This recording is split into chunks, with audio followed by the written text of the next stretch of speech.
बिस्मिल्लाहिर्रहमानिर्रहीम। Student class 9th की definition equal matrix कि इक्वल मैट्रिक्स क्या होता है। स्टूडेंट इसको अंडरस्टैंड करने के लिए आपने ये बात तो याद रखनी है कि इक्वल कब होता है और इक्वल के लिए कितनी चीज़ें होती हैं। तो आपने देखो इक्वल करना है तो इक्वल के लिए कम से कम हमें दो चीज़ें होनी चाहिए। इक्वल तो हम उस वक्त ही कर सकते हैं जब हमारे पास दो होनी चाहिए। अब हम पढ़ रहे हैं इक्वल मैट्रिसेस, इक्वल मैट्रिक्स। तो इक्वल मैट्रिक्स में हमारे पास कितने मैट्रिक्स होंगे? कम से कम दो मैट्रिक्स होंगे। तो मैंने ये डेफिनेशन लिखी हुई है कि इक्वल मैट्रिक्स कब होगा, if A and B are two matrix, यानी ये दो मैट्रिक्स हैं। A is equal to B if. अब इफ़ के बाद मैंने दो कंडीशंस लिखे। ए अक्सर स्टूडेंट जो होते हैं वो यहाँ तक ही छोड़ देते हैं, बस फिर एग्जाम्पल दे देते हैं और पूरी डेफिनेशन करते हैं, तो ये गलत हो जाएगी। तो इसमें दो जो कंडीशन है ये जब तक बच्चा नहीं लिखेगा उसकी पूरी डेफिनेशन वो नहीं मान जाएगी बल्कि गलत हो जाएगी। तो क्या है हमारे पास, उसकी दो कंडीशन है कि दो मैट्रिक्स आपने इक्वल कब करने हैं। उसमें दो चीज़ें बहुत ज़रूरी होनी चाहिए। एक तो ए का जो ऑर्डर है, ऑर्डर हमने पीछे भी पढ़ा है डेफिनेशन के अंदर।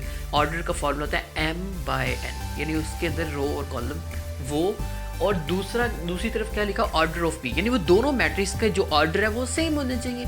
एक और बात, ऑर्डर सेम होने से वो मैट्रिक्स इक्वल नहीं होगा। एक और बात ये है कि उनकी कॉरस्पॉन्डिंग एंट्रीज आर इक्वल। मतलब एक मैट्रिक्स का ऑर्डर तो है 1/2, दूसरे का भी 1/2। हो सकता है उसके अंदर जो एलिमेंट है वो डिफरेंट हो, तो इसका हम इक्वल नहीं कह सकते। एक एग्जांपल देखते हैं। यहाँ पे मैंने एक मैट्रिक्स लिया ए जिसमें मैंने एलिमेंट लिखे हैं 2 और 1, और एक बी में मैंने कुछ एलिमेंट लिखे हुए, लेकिन इस एलिमेंट के अंदर कोई प्लस माइनस का साइन आ रहा है। अक्सर बच्चे घबरा जाते हैं कि ये तो इक्वल ही नहीं है।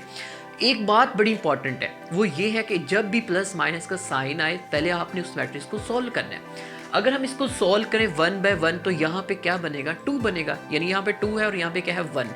तो देखिए यहाँ पे 2 है, उस पोजीशन पे भी 2 है, यहाँ पे 1 है, इस पोजीशन पे भी 1 है। देखिए जिस पोजीशन पे जो नंबर हो उसी पोजीशन पे दूसरा भी नंबर होना चाहिए। ये अक्सर बच्चे ये क्वेश्चन कर लेते हैं कि सर अगर यहाँ पे 1 है यहाँ पे 2 है तो ये 1 इधर आ जाता 2 इधर आ जाता, तो क्या ये सेम होने थे? बिल्कुल सेम नहीं होते। उनकी पोजीशन, जिस पोजीशन पे 1 है क्या उसी पोजीशन पे 1 है? अगर ऐसे हो तो हम कहेंगे कि इसकी कॉरेस्पॉन्डिंग एंट्रीज इक्वल है। अब इनके ऑर्डर देख लेते हैं। कॉमन सेंस है कि जिस तरह इसकी पोजीशन है उसी तरह की इसकी पोजीशन, तो ये तो सेम ही है।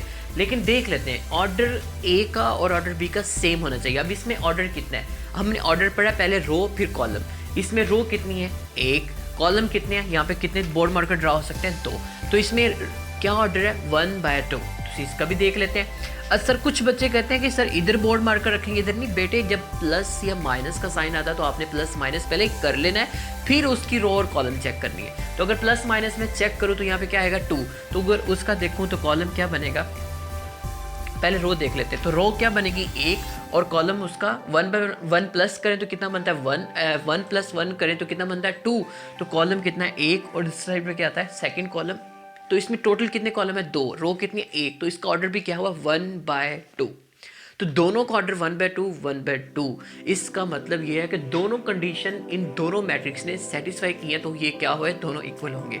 कुछ बच्चे इतने झंझट में नहीं पढ़ते तो वो कहते हैं कोई आसान सा मेथड मिल जाए हम इक्वल देख सकें।